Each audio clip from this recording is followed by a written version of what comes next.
Hello everyone, welcome to our channel. ఈరోజు కథ. నీలవేణి మోహన్ రావు దంపతులకి నలుగురు పిల్లలు.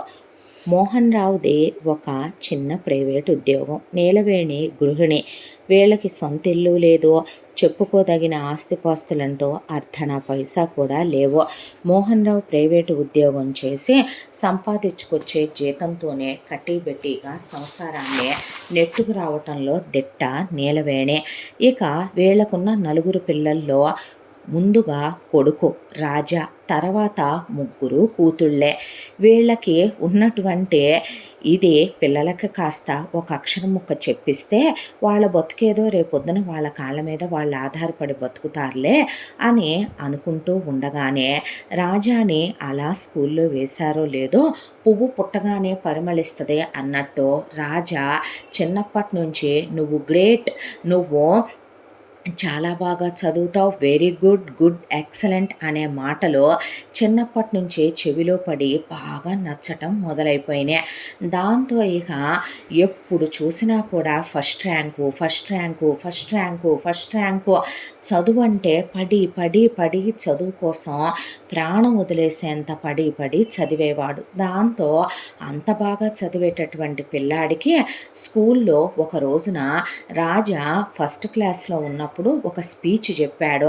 అలా స్పీచ్ చెప్పేసరికి అక్కడికి వచ్చినటువంటి గెస్ట్, ఎవరి బాబు చాలా టాలెంటెడ్గా ఉన్నాడు అంటే, మా స్కూల్లోనే ఎల్కేజీ యూకేజీ బాబు కిండర్ గార్డెన్ నుంచి ఇప్పుడు ఫస్ట్ క్లాస్కి వచ్చాడు, హీఈస్ వెరీ టాలెంటెడ్ అని ప్రిన్సిపల్ చెప్తే, ఎలాంటి టాలెంట్ ఉన్న పిల్లలు ఉన్నారంటే మీ స్కూల్ చాలా గ్రేట్ అని ఆ వచ్చిన గెస్ట్ అనేసరికి ఆ రోజు నుంచి స్కూల్ ప్రిన్సిపల్ గారు రాజాకి ఫ్రీ ఎడ్యుకేషను రూపాయి ఫీజు కట్టించుకోకుండా పైగా టై, బెల్టు, బ్యాజు, బుక్స్, నోట్స్లు, డైరీలు, దానికి తోడు షూసు, సాక్సులు, యూనిఫాములు, అలాగే స్కూల్ క్యాంటీన్లో పిల్లాడికి పొద్దున్నే బ్రేక్ఫాస్టు, మధ్యాహ్నం లంచు, ఈవినింగ్ స్నాక్స్ మొత్తం అక్కడే ప్రొవైడ్ చేసే విధంగా ఫ్రీ ఎడ్యుకేషన్ ఇస్తాము అని చెప్పారు. అదే కిండర్ గార్డెన్ నుంచి ఇంటర్మీడియట్ వరకు ఉన్నటువంటి స్కూలు. దాంతో మోహన్ రావు ఆనందానికి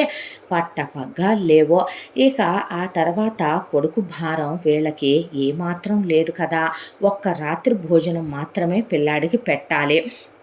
అంతకు మించి పిల్లాడికి సంవత్సరానికి 3-4 జతల బట్టలు కొంటే చాలు. అంతకు మించి సివిల్ డ్రెస్సు ఖర్చు మినహా, వాడికి ఒక జత చెప్పులు మినహా, క్రాఫ్ట్కి అయ్యే డబ్బులు మినహా, వాడు స్నానం చేసే సబ్బు, తుడుచుకునే తువ్వాలు, తలకు రాసే అంత నూనె మినహా వీళ్ళకేమీ ఖర్చులు లేవని ప్రాణానికి హాయిగా ఉందనుకున్నారు. మిగతా ముగ్గురు కూతుళ్ళను కూడా నీలవేణి అరగదీసి ఎలాగోలాగా వీళ్ళకి క్యాస్ట్ స్కాలర్షిప్ వస్తుంది. 6th క్లాస్ నుంచి స్కాలర్షిప్పుల మీద లాక్కు రావటం మొదలుపెట్టాడు మోహన్ రావు. ఇలా కాలచక్ర ప్రవాహంలో రాజాకున్న చదువు పిచ్చితో ఇంటర్ వరకు ఫ్రీ ఎడ్యుకేషన్ లాగేశాడు. ఇంటర్లో వచ్చిన ఎంసెట్ ర్యాంకు కానీ, ఇంటర్లో వచ్చిన మార్కులకు కానీ ఇంజనీరింగ్ కాలేజీ వాళ్ళు న్యూస్ పేపర్లో ఎప్పుడైతే ఈ అబ్బాయి ఇంటర్వ్యూ పడిందో ఫ్రీ సీట్ ఇస్తామని ఇంజనీరింగ్లో ఫ్రీ సీట్ ఇస్తే అలా రాజా ఇంజనీరింగు పీజీ ఫ్రీగా చదువుకున్నాడు. అయిపోవటంతోనే రాజా డ్రీము తను గవర్నమెంట్ జాబ్ కొట్టాలి అని. దాంతో మంచి టాలెంటు, తెలివితేటలు ఉన్నాడు కాబట్టి గవర్నమెంట్ జాబ్ సాధించాడు రాజా. ఆ గవర్నమెంట్ జాబ్ రావటం పెద్ద పోస్టే వచ్చింది, పై డబ్బులు బాగా దండిగా వచ్చేటటువంటి పోస్ట్ అదే. దానికి తోడు 1 సంవత్సర కాలం తిరిగేపాటికి రాజా అడగకుండానే రాజా మంచితనానికి, తెలివితేటలకి, హార్డ్ వర్క్కి ప్రమోషన్లు రావటం, ఆ తర్వాత శాలరీ క్యాడరు ఇంకా పెరగటం, ఆ తర్వాత రాజా ఇంకా మంచి పొజిషన్లోకి వెళ్ళటం, పై డబ్బులు ఇంకా దిట్టంగా రావటం మొదలైన రాజాకి నోటి దూల మనుషులకి ఉంటుంది అంటారు కదా, ఆ దూల బాగా ఎక్కువ. మొదటి నుంచి తన్నెవరైనా ప్రైజ్ చేయాలి, తన గురించి ఎవరైనా గొప్పగా అనుకోవాలి. అసలు ఆ తత్వం చిన్నప్పుడే పడిపోయింది తనలో ఆ బీజం. దాంతోనే అందరూ తన్ని ప్రైజ్ చేయాలని, గొప్పగా తన గురించి చెప్పుకోవాలనే దాంతోనే పడి పడి చదివేవాడు. క్లాసులో ఎవరికీ పడని అమ్మాయిలు కూడా తనకొచ్చి ప్రపోజ్ చేస్తే I'm not interested, we're friends అంటే తనకదొక గర్వకారణం. ఎవరికీ పడని ఒక అమ్మాయి వచ్చి తనకు ఐ లవ్ యూ చెప్పింది. ప్రిన్సిపల్ సార్ ఎవరిని పొగడిన ఆయన తన గురించే స్టేజ్ మీదే చెప్పాడు. గెస్టులకి తన గురించే మ్యామ్లు సార్లు పరిచయం చేశారు. ఈ పిచ్చితో అలాగే ఎదుగుతూ వచ్చిన రాజా జాబ్ వచ్చిన తర్వాత తన తెంగరతనంతో రోజు వచ్చే అమ్మా నాన్నలతో, నాన్న ఈరోజు నా కలెక్షను ఎంతో తెలుసా, అమ్మా నా జీతం ఎంతో తెలుసా, నాకు పై డబ్బులు ఎంత వస్తున్నాయో తెలుసా అని వాళ్ళకి తన గురించి చాలా గొప్పగా చెప్పుకునేవాడు రాజా. అలాగే చెల్లెళ్ళకి ఏమే నాకెంత వచ్చినాయో తెలుసా, పై డబ్బులు ఎంత సాధించానో తెలుసా, నేను ఎంతెంత వస్తున్నాయో తెలుసా నాకు అని వాళ్ళకి చెప్పేవాడు. ఆ తర్వాత చుట్టాలు బంధువులకి అందరికీ టమ్కేసి చెప్పుకోవటం రాజాకున్న వెర్రితనం, పిచ్చితనం, తిక్కలతనం, తెంగరతనం. ఆ తర్వాత ఎటు పై డబ్బులు కుప్పలు తెప్పలుగా వచ్చి పడుతున్నాయి కాబట్టి ముందు ఒక ఇల్లు కొనమన్నారు నీలవేణి మోహన్ రావు కొడుకునే. ఎటు కొనాలనుకుంటున్నాడు కాబట్టి ఒక డ్యూప్లెక్స్ విల్లా కొన్నాడు. కొన్న తర్వాత దట్టు అది కూతుళ్ళకి రేపొద్దున పెళ్ళిళ్ళు అవుద్దని కింద ఒక 3 బెడ్రూమ్లు పైన ఒక 3 బెడ్రూమ్లు కాకుండా కింద ఒక 5 బెడ్రూమ్లు పైన ఒక 5 బెడ్రూమ్లు ఉండేలాగా ఉన్న ఇండివిడ్యువల్ విల్లా లాంటిది కొనిచ్చారు అమ్మా నాన్నలు. దిట్టంగా ఖర్చు పెట్టి కొన్నాడు. తర్వాత ఒక కారు కొనుక్కున్నాడు. ఫ్యామిలీ మొత్తానికి ఒక కారు కొనిచ్చుకున్నారు అమ్మా నాన్న. వాళ్ళ నాన్న చేసే ఉద్యోగం మానేశాడు. వాళ్ళమ్మ నగలు చేయించుకుంది. వాళ్ళ నాన్న ఇప్పుడు హ్యాండ్ చైను, మెల్లో చైను, కడియాలు, ఉంగరాలు, ఇక వైట్ అండ్ వైట్ బట్టలు, కాళ్ళకి వైట్ చెప్పులు, వైట్ కర్చీఫులు తప్ప కంప్లీట్ వైట్ మ్యాన్గా ఒక రాజకీయ నాయకుల్లాగా మారిపోయి ఖరీదైన కూలింగ్ గ్లాసులు, ఖరీదైనటువంటి బంగారు వాచ్ లోపల డైమండ్స్ పొదిగింది పెట్టుకొని అలా కారులో జస్ట్ వాకింగ్ కూడా పార్క్ దాకా కారులో వెళ్ళి వాక్ చేసి రావటం మొదలుపెట్టాడు వాళ్ళ నాన్న.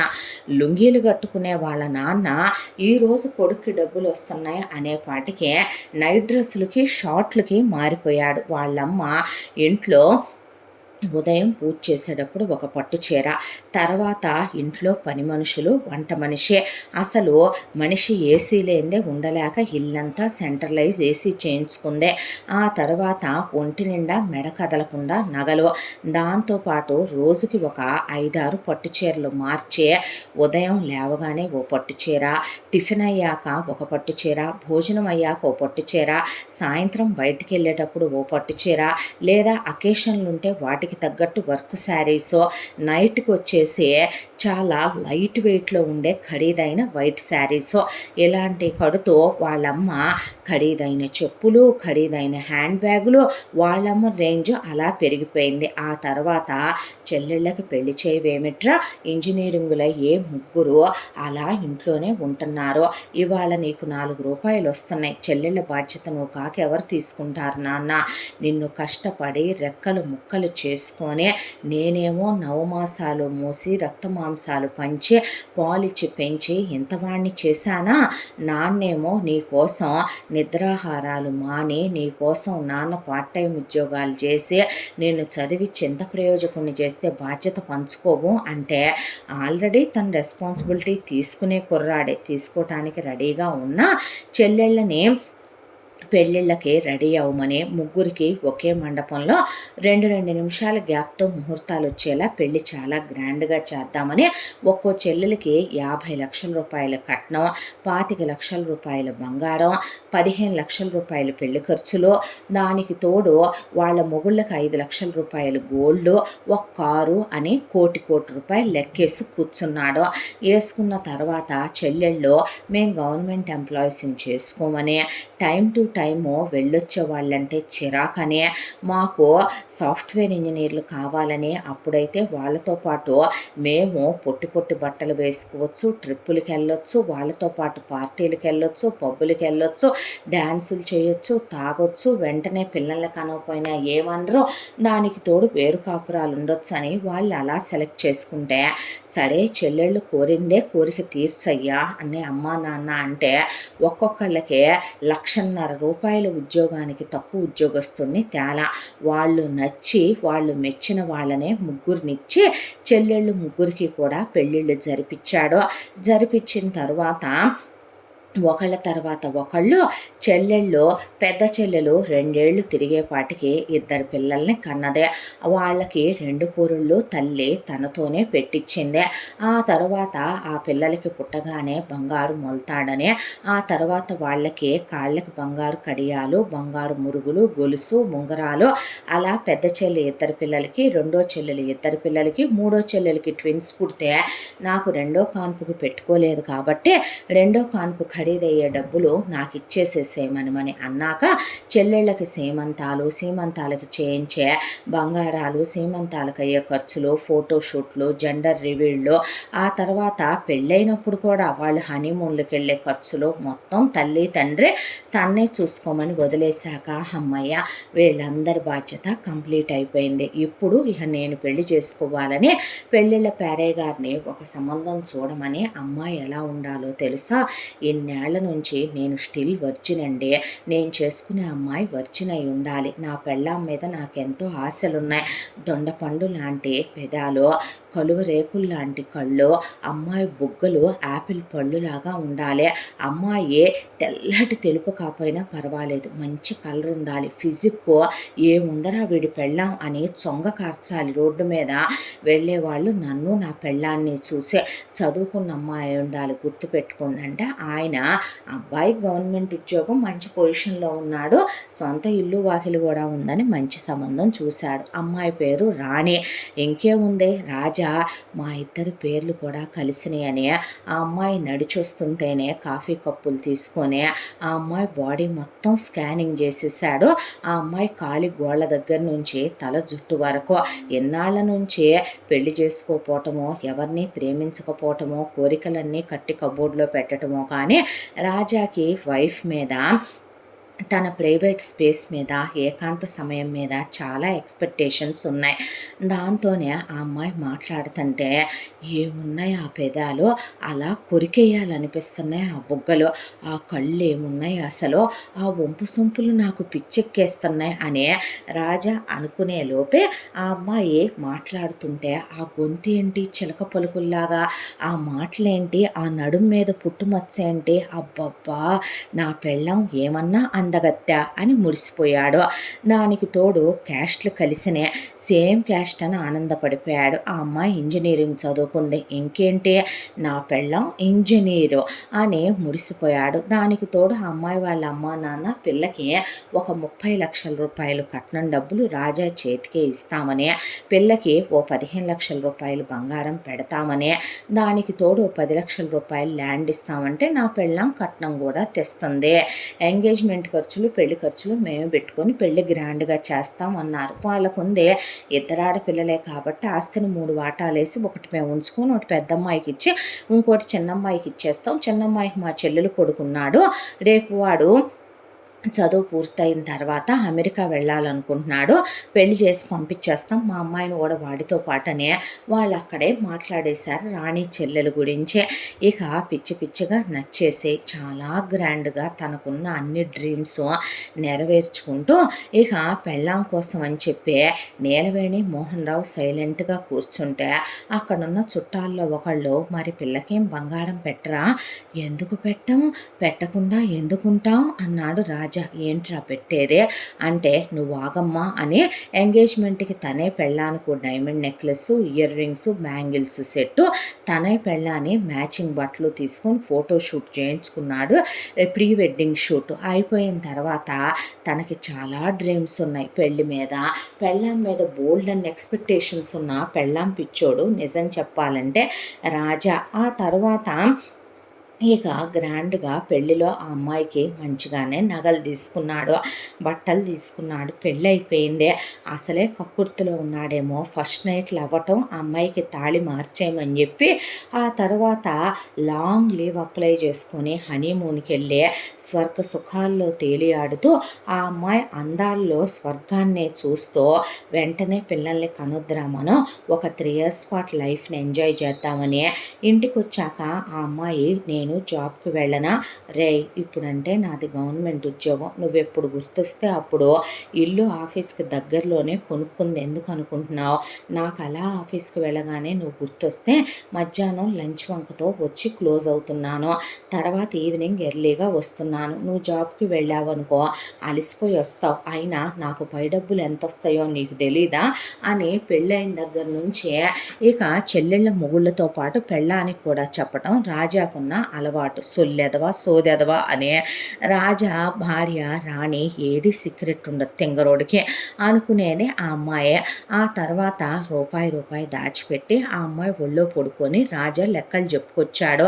ఏంటంటే మనం పెద్ద ఎలైట్ ప్రాపర్టీలో ఒక విల్లా కొనుక్కోవాలి, కింద ఒక స్విమ్మింగ్ పూలు పైన ఒక స్విమ్మింగ్ పూలు ఉండాలి, లోపలే జిమ్ రూమ్ ఉండాలి, ఇద్దరం కలిసి కపుల్ గోల్స్ ఎంజాయ్ చేస్తూ ఎక్సర్సైజ్ చేయాలి మనం. ఆ తర్వాత పైన ఉన్న స్విమ్మింగ్ పూల్లో మనం స్విమ్ చేయాలి, పిల్లలతో కింద స్విమ్ చేసుకోవాలి. దానికి తోడు నైట్స్ మనం అలా పైనే ఎక్కువ గడిపేలాగా మనం ఒక గ్లాస్ రూమ్ పెట్టించుకుందాం, నక్షత్రాలన్నీ కనపడుతూ క్లోజ్ అయితే ఏమైనా ఉంటుందా ఆ హ్యాపీనెస్. ఇక ఆ తర్వాత థియేటర్ రూమ్ ఉండాలి, మనం పర్సనల్గా ఉండేటటువంటి అన్నీ కూడా వీడియోస్ అక్కడ వేసుకొని చూడాలి అని ఆ అమ్మాయికి ఎన్నెన్నో మాటలు చెప్పి, నీకు విషయం తెలుసా, ఒక బెంజ్ కారు కొనాలి, ఒక బిఎండబ్ల్యూ కారు కొనాలి, పిల్లలు బెంజ్లో స్కూల్కి వెళ్ళాలి, మనిద్దరం బిఎండబ్ల్యూలో బయటికి వెళ్ళాలి తెలుసా అని ఆ అమ్మాయికి ఎన్నెన్నో చెప్పుకొచ్చాడు. ఆ అమ్మాయికి నీకు నగలు చేయించాలని, మొత్తం డైమండ్ సెట్ చేయించాలని, ఈ అందమైన వేళ్ళకి డైమండ్ మెట్టెలు, ఈ అందమైన కాళ్ళకి డైమండ్ పట్టీలు అని ఆ అమ్మాయి ఈ అందమైన నడుంకి డైమండ్ నడుం గొలుసు అని ఆ అమ్మాయిని ముద్దులు పెట్టుకుంటూ చెప్తూ ఇలా ఒక 6 నెలల కాలం వీళ్ళ కాపురం చాలా సంతోషంగా చాలా హ్యాపీగా పగలు రాత్రి తేడా తెలియకుండా గడిచిపోతూ ఉండగా ఒక రోజున రాజా పెద్ద చెల్లెలు తన మొగుడిని వెంట పెట్టుకొని ఇద్దరు పిల్లల్ని తీసుకొని అమ్మా అనుకుంటా ఇంటికి వచ్చింది. ఏమిటమ్మా అని వీళ్ళమ్మ నీలవేణి కూతుర్ని ఆహ్వానించి సపర్యలైన తర్వాత అడిగితే, పిల్లలిద్దరినీ పెంచడం నా వల్ల కావట్లేదు, పిల్లల్ని పెంచుతుంటే ఆయనకి టైం ఇవ్వలేకపోతున్నానని ఆయన మనిద్దరి మధ్య గ్యాప్ వస్తుంది అంటున్నారు. నా పిల్లల్ని పెంచి పెట్టవే, అలాగే నువ్వు మీ ఆయన కూడా ఇక్కడే ఉండండి, ఈ ఎవరు వద్దన్నారు మిమ్మల్ని, ఇంత పెద్ద కొంప ఎందుకు కట్టించుకున్నట్టు, మీరెక్కడే ఉంటే నేను పిల్లల్ని పెంచుతాను, పిల్లలు ఇక్కడి నుంచి పెరిగి పెద్దవాళ్ళయ్యి అన్నీ నేర్చుకొని తెలుసుకుంటారు అని పెద్ద కూతుర్ని అల్లుడిని కూడా పిల్లలతో సహా ఇంట్లోనే పెట్టుకుంది నీలవేణి. అదేంటి ఇదొచ్చిందే, సరే పర్వాలేదులే, మహా అయితే ఆల్రెడీ ఒకళ్ళకి 1 ఇయర్ ఒకళ్ళకి అటు ఇటుగా సెకండ్ ఇయర్ కూడా రాబోతుంది అనుకుంటాగా, వెళ్ళమంటే ఏమైనా అనుకుంటారేమోలే, పోన్లే ఇప్పుడు 3 ఇయర్స్కే కిండర్ గార్డెన్లో వేస్తున్నారుగా, వేయగానే వెళ్ళిపోద్దులే అనుకున్నాడు చెల్లెల్నే. ఈలోపు ఇక పెద్ద చెల్లెలు వచ్చిన తర్వాత నెలొచ్చేసరికి ఖర్చు మామూలుగా అయ్యేదానికన్నా 4 వంతులు పెరిగిపోయిందే. పిల్లలకి డైపర్లని, పిల్లలకి బేబీ ఫుడ్లని, పిల్లలకి హాస్పిటల్ ఖర్చని, పిల్లలకి మందుల ఖర్చని, పిల్లల కోసం అని చెప్పి బొమ్మలు కొన్నామని, పిల్లల కోసమని పాల డబ్బాల ఖర్చులని, అదని ఇదని, దానికి తోడు చెల్లెలు షాపింగులు, దానికి తోడు చెల్లెలు మొగుడు షాపింగులు, వాళ్ళ పిల్లల్ని ఇక్కడ వదిలేసి ఫ్లైట్ టికెట్లు బుక్ చేసుకొని వాళ్ళు ఒకవైపున ఎక్కడికి పడితే అక్కడికి ట్రిప్పులకి వెళ్ళి ఎంజాయ్లు చేసి రావటాలు, రెస్టారెంట్లు, షాపింగ్లు, సినిమాలు, షికార్లు, ఒకవైపున అమ్మా నాన్న సెకండ్ హనీమూన్లు ప్లాన్ చేసుకోవటం. ఆల్రెడీ వరల్డ్ టూర్ వెళ్ళొచ్చారు నీలవేణి మోహన్ రావు, మళ్ళీ ఇప్పుడు ట్రిప్పులకని ఇద్దరు వెళ్ళి రావటం, ఖర్చుల మీద ఖర్చులు పెరిగిపోయి రాజాకి ఏం అర్థం కాల. దానికి తోడు వాళ్ళకి పర్సనల్ స్పేస్ కూడా చిరాగ్గా ఉంటుంది ఈ మధ్య రాజాకి. ఆ తర్వాత ఇక పెద్ద చెల్లెలు అలా వెళ్ళిపోద్దులే ఇంకో సంవత్సరంలో అని తను అనుకుంటూ ఉండగా, దాన్నే కన్నావా, నన్ను కనలేదా, నా పిల్లల్ని నేనెలా పెంచుకోగలను అనుకుంటున్నావు అని రెండో చెల్లెలు దాని మొగుడిని ఇద్దరు పిల్లల్ని తీసుకొని అదొస్తే దాన్ని ఆహ్వానించి ఇక్కడే తిష్టేయించింది అమ్మ. ఆ తర్వాత ఈ విషయం తెలుసుకున్న మూడో చెల్లెలు దాని కమల పిల్లల్ని మొగుడిని తీసుకొని తీసుకొని వచ్చింది. వచ్చేసరికి ఇక కొంప మొత్తం గుండమైపోయే పై డబ్బులు రావటం సంగతేమో కానీ ఇలా ఒకరోజు కాదు 2 రోజులు కాదు వెళతారు అనుకుంటే రోజులు నెలలు సంవత్సరాలుగా వెళుతున్నాయి. ఒకవైపున చెల్లెళ్ళ మొగుళ్ళ పుట్టినరోజులకి నీలవేణి అల్లుళ్ళకి తక్కువ కానివ్వకుండా 5 స్టార్ హోటల్లో పార్టీలు చేయించడం, ఒకవైపున వాళ్ళొచ్చి ఇక్కడ ఉంటున్నారని వాళ్ళ అమ్మలు వాళ్ళ నాన్నలు, ఒకవైపున చెల్లెళ్ళ అత్తామామలు ఆడపడుచులు వాళ్ళ మొగుళ్ళు వాళ్ళ పిల్లలు వాళ్ళ తోడుకోడళ్ళు మరుదులు బావలు వాళ్ళ తరపు బంధువులు వచ్చి తినటం ఇంకొక భారం అయిపోయింది రాజాకి. ఊపిరి సలపట్లేదు, అసలు పెళ్ళాంతో ప్రైవసీ ఉండట్లేదు. ఇంత దాంట్లో నీలవేణికి రాణి అసలు అమ్మాయి ఏమీ పట్టించుకునే తత్వం కాదు, అన్నీ గమనిస్తుంది. కాకపోతే ఎంతైనా లేడీస్ విల్ బి లేడీస్ కదా. కాకపోతే కారు వేసుకొని ఆ అమ్మాయి పొద్దున్నే బయటికి వెళ్ళిపోయి ఆ అమ్మాయి ఒక చోట లెక్చరర్గా జాయిన్ అయ్యి పార్ట్ టైం జాబ్ చేసుకొని ఒక హాఫ్ డే వరకు వచ్చి ఇంట్లో రెస్ట్ తీసుకుంటుంది. అది చాలు. మా కూతుళ్ళ విషయాల్లో కలగజేసుకున్నప్పుడు కోడలు మంచిదేగా అని నీలవేణి అసలు రాణిని పట్టించుకునేది కాదు. వీళ్ళు ఇలా సంసారం దుబారా చేసే మొత్తం ఒకవైపు నుంచే కరగ తినేయటం మొదలుపెట్టే ప్యారిస్ ట్రిప్పులు, యూరప్ ట్రిప్పులు, ఒకవైపున జపాన్ వెళ్ళి రావాలి, చైనా వాళ్ళు చూసి రావాలి, ఒకవైపున ఢిల్లీ ట్రిప్పులకి వెళ్ళి రావాలి, కొడైకెనాల్ వెళ్తున్నాం, కులుమనాలి వెళ్తున్నాం అనే సంసారం గీకేయటం మొదలుపెట్టి పిల్లలు ఒకళ్ళ తర్వాత ఒకళ్ళు స్కూళ్ళకి వెళ్ళటం మొదలుపెట్టి స్కూళ్ళ ఫీజులు కూడా రాజా మీదే పడిపోయే వాళ్ళకి ఏసీ స్కూళ్ళల్లో అడ్మిషన్లు, వాళ్ళకి ఏసీ బస్సులకి ఫీజులు. మళ్ళీ అమ్మ పిల్లల్ని పెంచుతానని తీసుకుంది కానీ వచ్చిన దగ్గర నుంచే ఒక్కొక్క పిల్లకి ఒక్కో కేర్ టేకర్ని పెట్టి పని వాళ్ళకి జీతాలు. ఇదివరకు లేదు, చెల్లెళ్ళకి పర్సనల్ అసిస్టెంట్లు, బావలకి సెలూన్ ట్రీట్మెంట్లు, ఇళ్ళకే రావటం అవన్నీ బుక్ చేసి కట్టేయమంటాం రాజానే. ఈ ఇంతకాలంలో రాజాకి జీతం పెరిగింది, పొజిషన్ పెరిగింది, ప్రమోషన్ వచ్చింది, అంతా బాగానే ఉంది. కానీ రూపాయి నిలవట్లేదు.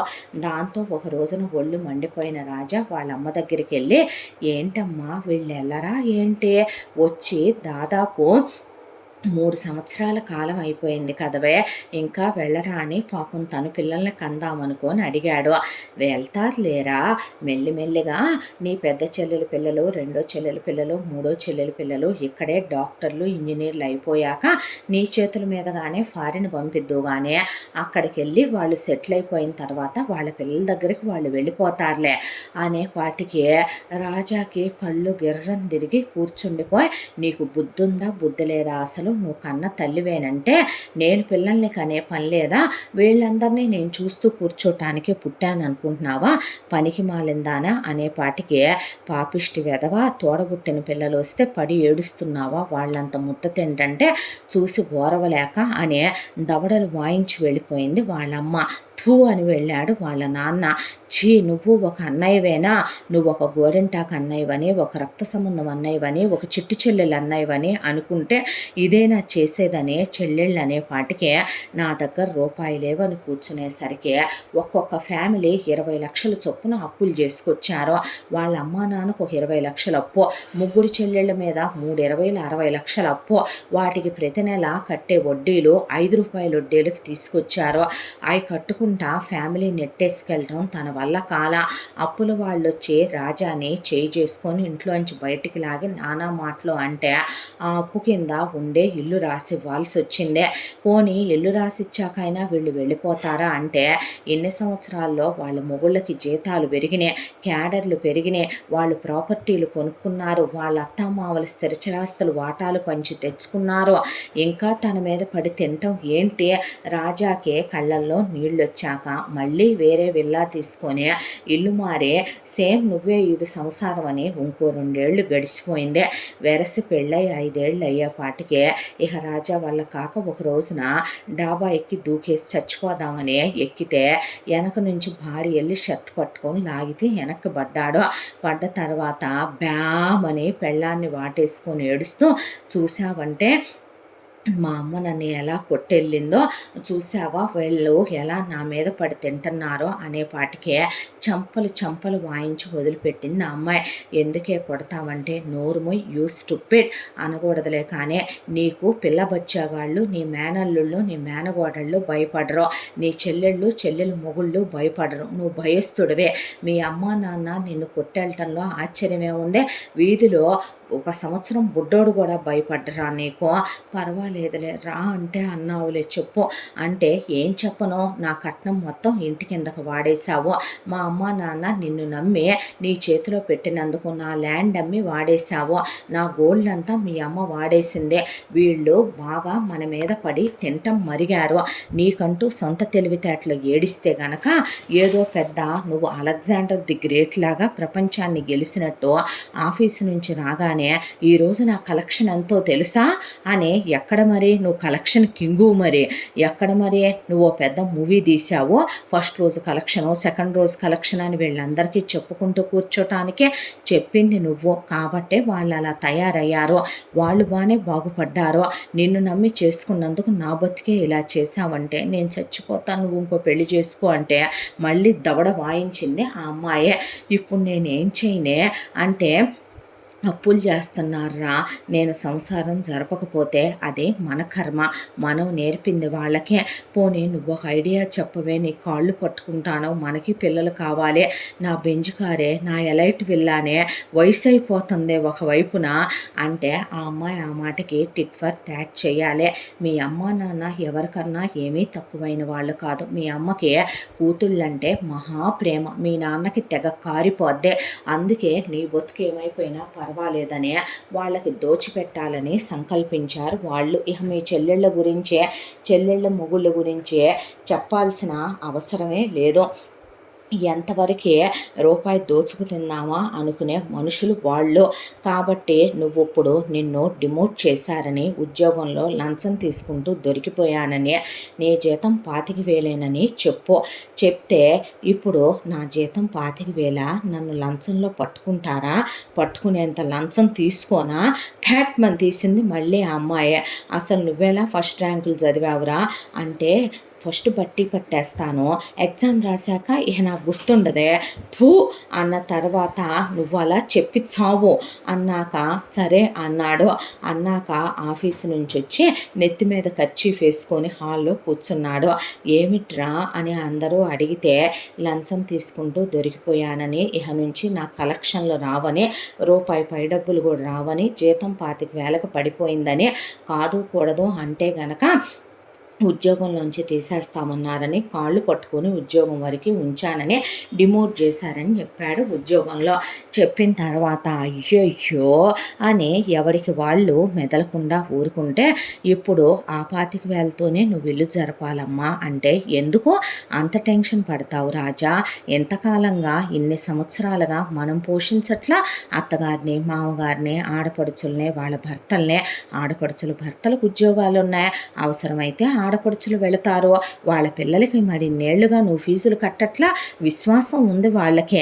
అదేమన్నమాట, మీ అమ్మ నాన్నలకే కదా వాళ్ళు పుట్టారు, ఆ మాత్రం అన్నయ్యని వదిన్ని చూసుకోలేరా? మరీ కాకపోతేనో మనము పిల్లల్ని ప్లాన్ చేసుకొని కందాం, వాళ్ళ పిల్లలతో పాటే ఓ గ్రేడ్ స్కూల్లో వేసి చదివిస్తారులే, ఏమంటారనే పాటికి మేమా అని అమ్మా అని నీలవేణి వైపు చూస్తే, అత్తయ్య ఏ టైలరింగో పచ్చళ్ళ బిజినెస్ పెట్టుద్దే, మామ ఏ గుమస్తాగానో రెక్కలు ముక్కలు చేసుకొని నిన్ను చదివించినప్పుడు రెక్కలు ముక్కలు చేసుకొని మన కోసం మన పిల్లల కోసం పాటుపడరా ఏంటి అనే పాటికి నోట్లో నుంచి మాట రాక అలా కూర్చున్నారు.